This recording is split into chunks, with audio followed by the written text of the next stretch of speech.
ગરબા રમવામાં રાતે રખડવામાં તો બહુ મજા આવે, પણ બીજે દી સવારે વહેલું ઉઠવામાં એટલી ભી પડે ને, સાહેબ તો ગમે એટલા ફોન કરે. આપણો ટાઈમ તો 11 વાગ્યાનો છે, એટલે આપણે પહોંચી ગયા 12 વાગે સલૂને. પૈસાનો તો મારી પાસે બહુ મોટો ઢગલો થઈ ગયો હતો, એટલા બધા ભેગા કરી લે રૂપિયાવાળા થઈ જાય, એટલે એવું ન કરે ને. એટલે આપણે તો જોઈ લે ઉડાડ જ માંડ્યા. ઓનલાઈન કેટલાય બધા કપડા ને બધું ઓર્ડર કરી દીધું હતું, એક પછી એક આજ બધા પાર્સલ આવી જ જવાના, કેમ કે એક હારે બેહીને મેં તો 10 પાર્સલ ઓર્ડર કરી દીધા હતા. સવારથી બપોર સુધીમાં 10 વાર મોઢું ધોઉં ને ત્યાં જ મારું મોઢું હરખું થાય, નકર બધાને એમ થાય કે ઉઠી ઉઠીને જ આવી છે. મારે તો રોજ ઉઠીને એક જ ઉપાધિ હોય, મારે હું પહેરું એક વિડીયો બનાવવાનો, એટલે હું 10 વાર વિચારું કે મારે કયા કપડા પહેરવાના. આજે જવાનું તો આપણે પ્રમોશનનો વિડીયો શૂટ કરવા માટે સ્વામીને ઢળતી કે કીધું હાલો મારા વિડીયો બનાવવા આવી જાય. વિડીયો બનાવીને ફટાફટ સલૂને પહોંચ્યા ત્યાં તો પાછું એક પાર્સલ આવી ગયું હતું, અને આ પાર્સલ સ્પેશિયલી ગાંધીનગરથી પૂર્વી મેં મોકલ્યું હતું. આપણે એને થેન્ક યુ કીધું, નામ જોઈ લે, સરસ મજાનું નામ લખેલું હતું, પણ મારા નામનો સ્પેલિંગ ખોટો હતો, પણ કાંઈ વાંધો નહીં, બહુ સરસ છે. Thank you so much again, દિલથી બહુ બધું થેન્ક યુ. ના ના ના, આ વિડીયો જરા એવું ન વિચારતા હું ચા પીવા જાઉં, કેમ કે આપણે ચા બહુ ઓછો કરી નાખ્યો. તમે બધા બહુ કહેતા હતા ને ચા ન પીવાય, નામ જોઈ લે, બહુ બધી ભૂખ લાગી હતી ને, એટલે પહોંચી ગયા સીધો નાસ્તો કરવા માટે. આજે તો મને બહુ બધું પાણીપુરી ખાવાનું મન થઈ ગયું. પાણીપુરી વાળા ભાઈને કીધું ફૂલ તીખી બનાવીજો, કેતા તો કેવાય છે, પણ પછી એટલું બધું તીખું લાગતું હોય ને, પણ કાંઈ વાંધો ને, આપણે જ કીધું એટલે આપણે જ ભોગવવું પડે. પતિદેવને પાણીપુરી નથી ખાઈ, મેં ઉભા રહે તમારા માટે વડાપાઉં પાર્સલ કરાવતા. પછી મેં હાલો બધા સ્ટાફ માટે કરાવી લે, પછી હું એકલી ન રહે ને, એટલે મારી માટે મેં વડાપાઉં પાર્સલ કરાવ્યું. ગાઈજ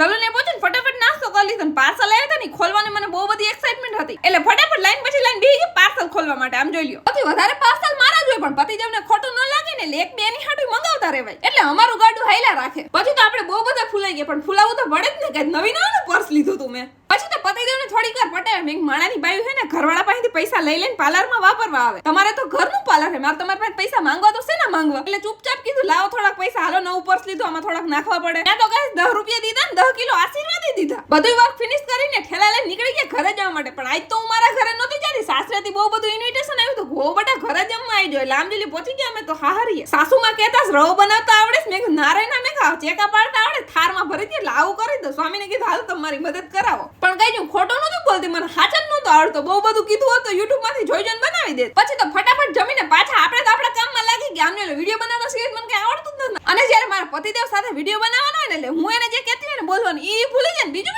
બોલવા માંડે. અને સ્વામી જ્યારે મારે વિડીયો બનાવતા એટલે એમાં જેઠ બાબાને બહુ બધી દાતા હતા, આમ છાના મુના સાંભળતા હતા. આવી નવી મજાક મસ્તી કરતા કરતા ફટાફટ વિડીયો શૂટ કરી લીધો ને સીધા પહોંચી ગયા અમે બધા બાવ પાસે. આમ જોઈ લો, બધા એની રાહ જોતા હતા, થોડીક વાર આંખ ખોલે ને તો આપણે એને રમાડી. પણ અમારા બાવને તો બહુ બધી નીંદર આવતી. ત્યાં તો મારા મમ્મીનો ફોન આવી ગયો, બેટા હવે ઘરે આવી જાવ, રાતના 12 વાગી ગયા. પતિદેવને કીધું હાલો ફટાફટ ઘરે મૂકી જાવ, એટલે હવે થઈ જાય ઘર ભેગા. મળીએ કાલના નવા મિની વ્લોગમાં. Tata bye bye guys.